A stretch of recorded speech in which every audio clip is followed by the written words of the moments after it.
में यदि सब कुछ भगवान करते हैं तो फिर हम लोग जो झूठ बोलते हैं वो भी तो भगवान की मर्जी से ही बोल रहे हैं। नहीं तो हमारी तो वाणी में इतनी ताकत ही कहाँ। भाई जो हो रहा है भगवान करा रहे हैं। हम सच बोलें तो ईश्वर, बुरा करें तो ईश्वर, भला करें तो ईश्वर, सब भगवान कर रहे हैं। तो इस बात को यदि आप हमसे प्रश्न करें कि महाराज जी इसका समाधान दीजिए, तो आओ मैं एक दृष्टांत से इसका समाधान देता हूं। क्या सच्ची हमारे झूठ के गुनहगार भगवान हैं? क्या सचमुच हमारे चोरी के गुनहगार भगवान हैं? आओ इसे एक दृष्टांत से समझने की कोशिश करते हैं। आप रेडी हैं? सावधान, बोलो हाँ। चलिए सुनो। एक बगीचा था। उस बगीचे में एक व्यक्ति उस बगीचे की रखवाली करता था, जो कि उस बगीचे का मालिक था। वहां बढ़िया बढ़िया फलों के वृक्ष लगे थे, फल भी लगे थे, हरी हरी घास भी लगी थी। अचानक एक चरवाहे की गाय उसके बगीचे में घुस गई। बड़ी सावधानी से सुनना। एक चरवाहे की गाय उसके बगीचे में घुस गई। अब जब गाय बगीचे में गई तो वहां हरी हरी घास गाय खाने लगी। बगीचे का मालिक भी वहीं था। उसकी नजर पड़ी कि गाय बगीचे में घुस आई, बाड़ी तोड़कर। बाड़ी मतलब कांटों की बाड़ी किसान लोग लगाते हैं। तो बाड़ी तोड़कर ये गाय घुस आई। तो उस बगीचे के मालिक ने गाय के पीछे इतने जोर का डंडा मारा उसके रीढ़ की हड्डी पर कि वो गाय डंडा पड़ते ही मर गई। अब समझिएगा, जब गाय मरी तो वहां पर ब्रह्म हत्या प्रकट हो गई। गौ हत्या प्रकट हो गई। तो गौ हत्या को देखकर वह बगीचे का मालिक बोला, तुम कौन हो? उसने कहा, मैं गौ हत्या हूं। तुमने गाय को मारा, अब मैं तुम्हें आऊंगी तुम्हारे ऊपर। तुमने पाप कर दिया, गाय को मार डाला तुमने। तो वो बगीचे का मालिक बड़ा चतुर था। उसने कहा कि गाय को हमने थोड़ी मारा है। तो गौ हत्या ने कहा, मारा किसने? बोला, मारा है इन हाथों ने। यदि हाथ ना उठते कैसे मरती गाय?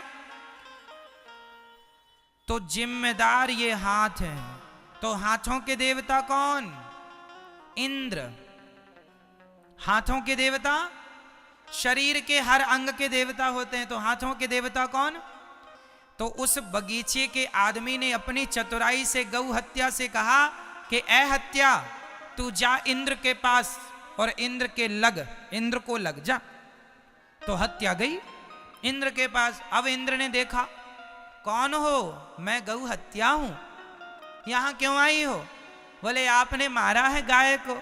इंद्र बोले, हम तो यही हैं, यहां तो गाय हमने मारी नहीं। बोले, नहीं, वो बगीचे का एक आदमी है, उसने कहा कि तुम हाथ पर बैठते हो, और हाथ ने गाय मार डाली। इंद्र समझ गए मामला कि बड़ा चतुर आदमी है। मनुष्य मृत्यु लोक का आदमी खोपड़ी में भले अच्छा सोचे ना सोचे, ऐसी सोच जरूर रखता है बचने बचाने की, कि कैसे बचूं। तो इंद्र भी कम चतुर नहीं। इंद्र ने कहा, अच्छा ये बताओ गौ हत्या, कि यदि हाथ ने मारा तो हाथ तो तब ही मारते ना, क्योंकि हाथ तो मन के अधीन है, बुद्धि के अधीन है। भाई बुद्धि ने आदेश दिया मारो, तब ना मारा।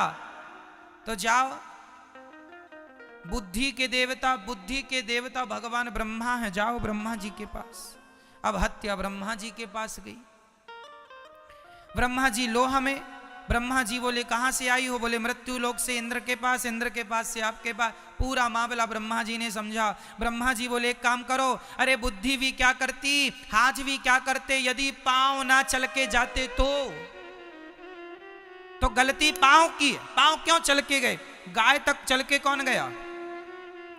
गाय तक चल के कौन गया? पांव। इसलिए पांव के देवता हैं भगवान नारायण। चरणों के देवता कौन? चरणों में भगवान का वास होता है। इसलिए कोई भी आदमी हमेशा चरणों का ही स्पर्श करता है, क्योंकि चरणों में भगवान श्रीमन नारायण का वास होता है, इसलिए चरण छुए जाते हैं। जाओ नारायण के पास। अब गौ हत्या गई, भगवान नारायण लेटे थे क्षीर सागर में, माता भगवती लक्ष्मी जी चरण दबा रही थी। आ गई हत्या। भगवान बोले कहो कौन हो? हम गौ हत्या है। तो यहाँ क्या कर रही हो? बोले मृत्यु लोक से इंद्र के पास, फिर ब्रह्मा जी के पास, अब आज आपके पास आई है। भगवान बोले किसने भेजा है? बोले मृत्यु लोक का एक आदमी फलाना बगीचा है वहां पर रहता है। भगवान बोले जरा 2 दिन रुक जाओ, मैं कन्फर्म करता हूं। अब आप बताइए उस गौ हत्या का मूल अधिकारी कौन है? वो व्यक्ति, बगीचे का मालिक, या इंद्र, या ब्रह्मा, या भगवान नारायण? बताइए कौन? बोलो मेरी मां। भगवान बोले चलो मैं निर्णय लेता हूं। तो भगवान ने एक चरवाहे का रूप बनाया। भगवान ने चरवाहे का रूप बनाया और भगवान ने गाय ली और फिर भगवान गाय चराने चले गए उसी के बगीचे के बगल में। और फिर भगवान की कृपा से वो गाय बगीचे में घुस गई और वो बगीचे का मालिक फिर आया।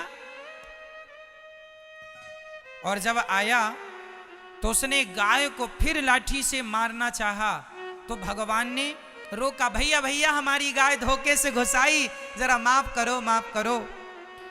तो भगवान ने पूछा क्यों, ये बगीचा किसका है? बोला मेरा है, मेरा। बोले ये डंडा किसका है? मेरा है, मेरा। ये हाथ किसका है? मेरा हाथ, मेरा। देख रहे हो पावर? मेरा हाथ। ये पांव किसके हैं? मेरे पांव। मेरा पांव। ये जो बुद्धि है तेरी, ये किसकी? मेरी बुद्धि है, मैं बड़ा आदमी हूं यहां बगीचे का। भगवान बोले पागल, जब बगीचा तेरा, हाथ तेरा, पांव तेरा, तो हत्या भी तेरी ही हुई। ये ब्रह्म हत्या अपनी रख, चल यहां से। ये जो ब्रह्म हत्या तूने की है, वो गौ हत्या जो तूने की है, उस गौ हत्या का अधिकारी, उस पाप का अधिकारी भी तू, चल पाप भोग।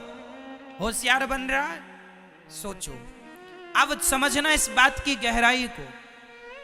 हम लोग कहते हैं ये घर मेरा है, ये पत्नी मेरी है, ये पुत्र मेरा है, लेकिन हम कहते हैं ये पाप हमारा नहीं है, ये पाप तो भगवान की मर्जी से हुआ है। लो, पत्नी तुम्हारी, पैसा तुम्हारा, शरीर तुम्हारा, मीठा मीठा गप, कड़वा कड़वा थू थू थू थू, मीठा मीठा गप, कड़वा कड़वा थू, ये तो अच्छा नहीं हुआ। मेरी मां, यदि आपके अंदर ये विचार हो कि ये पत्नी भी भगवान की, पुत्र भी भगवान का, घर भी भगवान का, पैसा भी भगवान का, ये संपत्ति सब रघुपति के आही, ये शरीर भी भगवान का, यदि आपने समर्पण कर दिया, नाथ मेरा सब कुछ आपका है, तो फिर तुम जो पाप करोगे ना, वो पाप भी सच्ची भगवान का ही माना जाएगा। लेकिन आप कहो कि घर मेरा, पत्नी मेरी, पुत्र मेरा, परिवार मेरा, पैसा मेरा, पद मेरा, प्रतिष्ठा मेरी, शरीर मेरा, लेकिन पाप भगवान का, तो साहब ये बात तो कहीं तर्क पे बैठ नहीं रही है बराबर, कसौटी पर। सब तुम्हारा है तो फिर पाप भगवान का कैसे हो गया? फिर झूठ जो तुमने बोला है तो झूठ के अधिकारी तुम ही कहलाओगे, भगवान क्यों कहलाएगा? बोलो मेरी मां। पत्नी तुम्हारी है, सब तुम्हारा है, और झूठ भगवान का। वाह! यदि आप सच्चे भक्त हैं और आप कहते हैं कि सब कुछ भगवान का है, यदि आप दिल, दिमाग, मन, बुद्धि से मान लेते हैं कि ये सब कुछ ईश्वर का है, तो मैं आपको लिख कर देता हूं, यदि तुम मान लोगे कि ये शरीर भगवान का है, तो तुम्हारा हाथ कट जाएगा, जरा सा भी तुम्हें दर्द नहीं होगा, क्योंकि मान लिया है तुमने भगवान का है, तो दर्द भी भगवान को होगा, तुम्हें नहीं होगा। ये उच्च कोटि की साधना और भक्तों के लक्षण है। कई भक्तों की कथा आती है जिन भक्तों के लोगों ने हाथ काट दिए थे। सदन कसाई की कथा मैंने आपको सुनाई, कई महीने पहले सुनाई थी, दोहरा देता हूं आपको। सदन कसाई था, उसके पास एक शालिग्राम भगवान जी थे। शालिग्राम भगवान जी से वो मांस तौलता था। उसी शालिग्राम से वो 2 किलो भी तौल देता था, 10 किलो भी तौल देता था, 5 किलो भी तौल देता था। किसी साधु ने कहा, अरे पगले, ये शालिग्राम भगवान है, इसे तुम तराजू में रख करके बताओ, मांस तौलते हो, बड़ा तुमने गलत व्यवहार किया। तो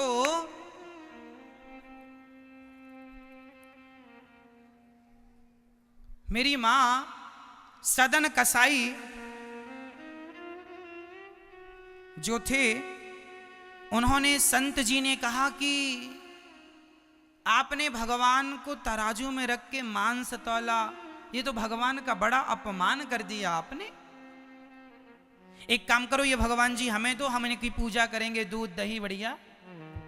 तो संत जी भगवान जी को लेके चले गए। अब संत जी ने उनको दूध से, दही से, घी से, शक्कर से नहवाया, बिठा दिया। अब रात को भगवान ने सपने में संत जी से कहा, अरे संत जी, हमें आप क्यों लेके आ गए? हम सदन के पास खुश थे। क्यों?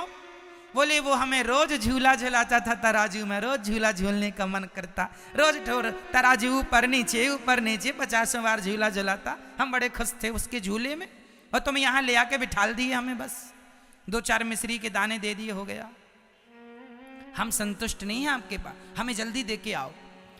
आधी रात को बाबा जी को सपने में भगवान ने कहा दे के आओ। बाबा जी जागे और सदन के घर का दरवाजा खटखटाया, भैया खोलो। सदन से ठाकुर जी ने, ठाकुर जी दिए, ये तुम्हारे भगवान हैं, तुम्हारे पास आने को मचल गए। सदन के सुनते ही आंखों में आंसू, वाह प्रभु, धन्य हो गया मैं, सारी दुनिया आपसे प्यार करती है, मैं सफल हो गया कि आप हमसे प्यार करते हैं, आपने हमें चाहा है।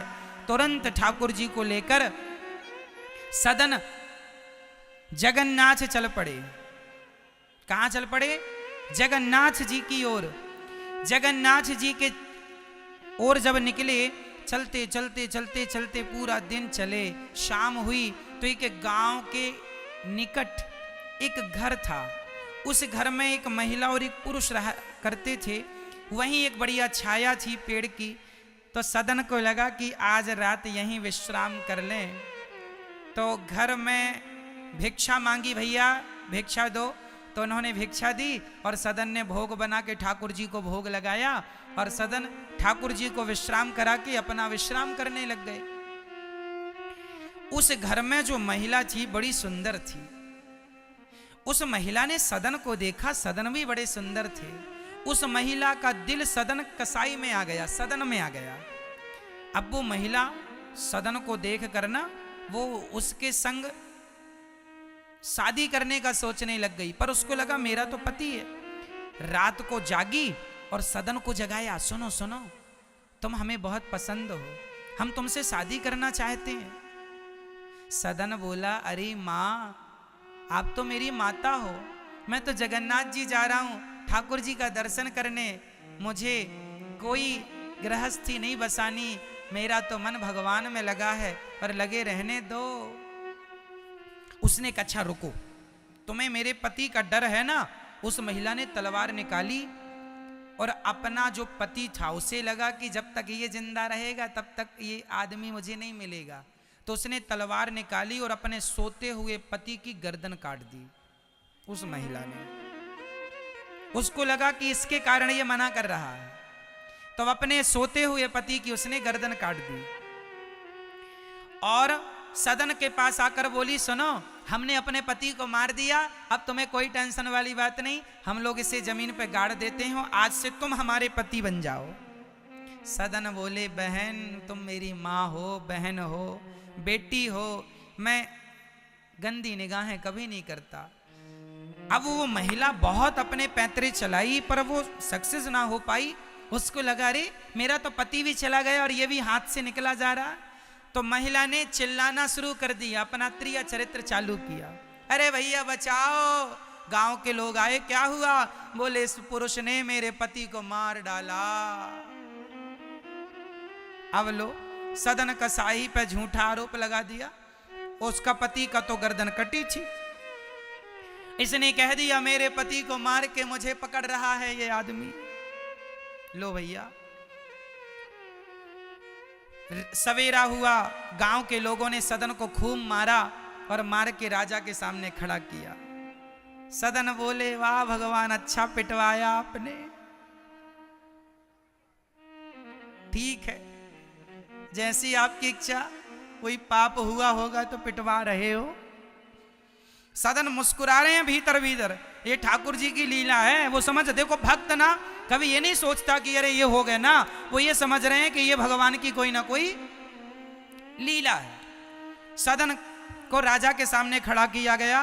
राजा ने कहा, सदन को सैनिकों से कहा, इस आदमी के दोनों हाथ काट दिए जाएं। दोनों हाथ काट दिए गए। अब सदन दोनों हाथ, सदन बोला मन में वाह प्रभु, जैसे खुद हो वैसे ही भक्त को भी बना दिया। भगवान के भी हाथ नहीं है ना, जगन्नाथ जी के भी। तो बोले आपने हमारे भी नहीं रहने दिए, कोई बात नहीं। सदन के हाथ कटे, पर सच्ची बताएं सदन को दर्द नहीं हुआ। सदन के हाथ कटे पर सदन को दर्द नहीं हुआ। क्यों दर्द नहीं हुआ? क्योंकि सदन सच्चे भक्त थे।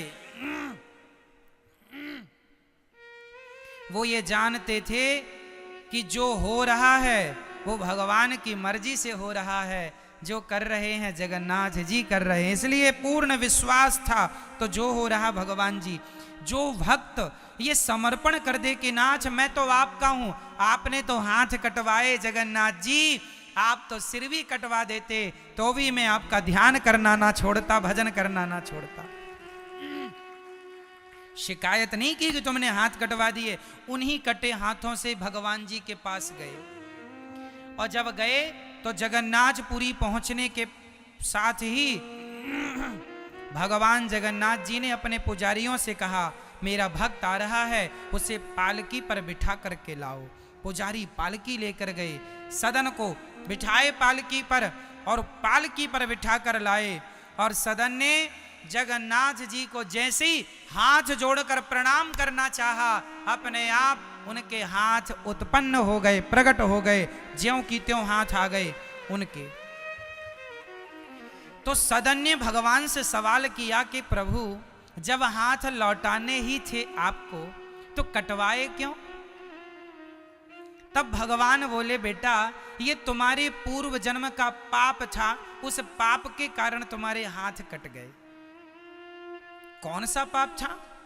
तो जगन्नाथ जी ने कहा, सदन पिछले जन्म में तुम बहुत बड़े साधु थे, बहुत बड़े साधु थे। तुम जंगल में बैठे तप कर रहे थे, तभी वहां पर एक कसाई एक गाय को लेकर जा रहा था। अचानक वो गाय कसाई के हाथ से छूट गई और तुम्हारे सामने से गुजरी। कसाई ने तुमसे पूछा कि क्या आपने गाय को देखा है? तो आपने अपने हाथों के इशारे से बता दिया, गाय इस तरफ गई है। सुनना, गाय की रक्षा के लिए यदि झूठ बोलना पड़े तो उसकी रक्षा के लिए झूठ बोल लेना चाहिए, या तुम्हें झूठ नहीं बोलना तो चुप रहो, कुछ ना बताओ। तो संत जी ने हाथ उठा के बता दिया इशारे से कसाई को कि आपकी गाय इस तरफ गई है। कसाई ने गाय को पकड़ लिया और कसाई ने गाय का सिर काट दिया। वही गाय इस जन्म में वो महिला बन के पैदा हुई और वह कसाई उसका पति बना। पिछले जन्म में कसाई ने गाय को काटा तो इस जन्म में गाय ने महिला बन के अपने पति कसाई को काट दिया, वैसे ही उनका हिसाब चुकता हुआ। पर तुमने हाथ खड़े कर दिए थे तो तुम्हारे दोनों हाथ काट लिए गए, ये तुम्हारे पापों का दंड है। परंतु तुमने भक्ति नहीं छोड़ी, मुझ में निष्ठा नहीं छोड़ी, तो मैंने तुम्हारे दोनों हाथ तुम्हारे भक्ति के बल पर तुम्हें लौटा दिए हैं। ये तुम्हारी तपस्या है। ये सदन कसाई की चर्चा है।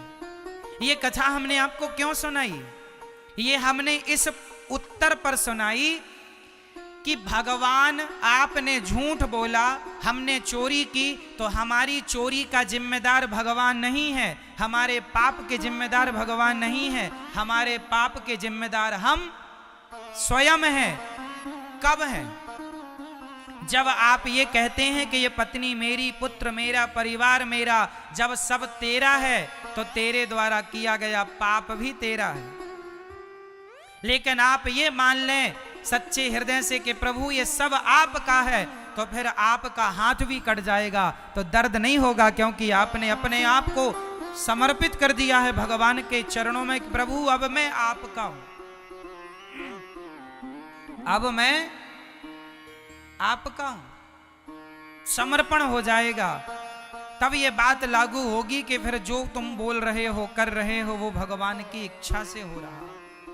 बात किस किस को समझ में आ गई? हाथ उठा लो। तो अब आपसे कोई सवाल करेगा कि तुम झूठ बोलते हो, तो झूठ बोलने तो, क्योंकि भगवान की मर्जी के बिना तो पत्ता हिलता नहीं है। तो हम लोग जो पाप करते हैं उस पाप का जिम्मेदार कौन? भगवान या हम खुद? बोलो बोलो मेरी मां, जो पाप हमने किया उस पाप के अधिकारी हम या भगवान? मैया बोल दो ना मेरी माँ, कुछ बोलोगी तो हमें लगेगा कि मेरी माँ सुन रही थी। अब आप गमले की तरह बस बैठी हो, ऐसा लग रहा है गमले रखे हैं, ना सिर हिल रहा है, ना हाँ ना कुछ नहीं। बोलो मेरी माँ, हमने जो पाप किया उस पाप का अधिकारी हम खुद हैं या भगवान हैं? तो फिर आपसे कोई सवाल करे कि महाराज भगवान की इच्छा के बिना तो पत्ता नहीं हिलता, तो क्या जवाब दोगे? भगवान की इच्छा के बिना तो पत्ता नहीं हिलता। तो फिर आप झूठ बोल रहे हैं, चोरी कर रहे हैं, गलत काम कर रहे हैं, वो किसकी मर्जी से हो रहा है? समझ आया ना? इस प्रश्न के उत्तर को समझाने के लिए हमने आपको एक कथा सुनाई है, उस कथा से हमने आपको समझा दिया। बात बैठ गई ना दिमाग में कि यदि आप ये भाव बना लें कि ये कुछ भी मेरा नहीं, यहां तक कि ये शरीर भी मेरा नहीं, तो फिर तुम्हारे पापों के अधिकारी कौन माने जाएंगे? जोर से भगवान, क्योंकि तुमने तो अपना समर्पण कर दिया, सौंप दिया, सब कुछ उसी का है, गोविंद का। पत्नी, पुत्र, बेटा, बेटी, नाच, फिर तो आप सुखी रहेंगे, सब कुछ भगवान का है। कोई जिए कोई मरे, किसी के जीने मरने से कोई, सब जो करेंगे भगवान का है। ये थिंकिंग बनना बड़ा कठिन है, हो जाए तो क्या बात है, लेकिन जब तक ऐसी भावना नहीं बनी तब तक तो फिर वो पाप के अधिकारी हम हैं।